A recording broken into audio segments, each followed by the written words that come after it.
allow me to explain some complex feelings. The Trunic language is hard to talk about for the same reason that Outer Wilds is. It's important for the atmosphere and puzzles of the game Trunic. This language exists as a vessel to allow the player to feel lost. They receive this manual book, which contains instructions written in Trunic, which to them is a beautiful but meaningless script. You don't actually need any literacy to solve any puzzles important to the game, maybe a bit of English literacy. Some of the fun of the puzzles is deciphering the language, like discovering one of the context clues, diphthongs, that is also a homophone for multiple phrases, or finding some of the easier sight words like the. Knowing the language is unknown to you, and preferably not even knowing it can be translated into later parts of the game, is, in my opinion, very important to the game and its atmosphere. Now, all this is why my feelings are so complex and conflicted.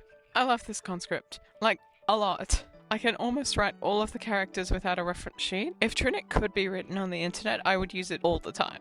Honestly, when I think of the letter D, I often think more of the Trunic version rather than the Latin representation. Trunic possesses an extended hexagonal shape, a line through the center to allow better recognition of specific characters. The hexagon shape of the language and the angular form it is written in all add to the recognition. It's very clear as to what sound is being represented in a way that most other curvy scripts, like Latin, don't have. Letters are further divided into consonant and vowels, which again increases recognition. If reading the outside part of a letter, a person can search their mind only for vowels and not worry about consonants. But by having a vowel-consonant pair in a single glyph, it makes the script look much more aesthetic, but also increases the brevity of sentences in written form. That's awesome! The largest problem with this method?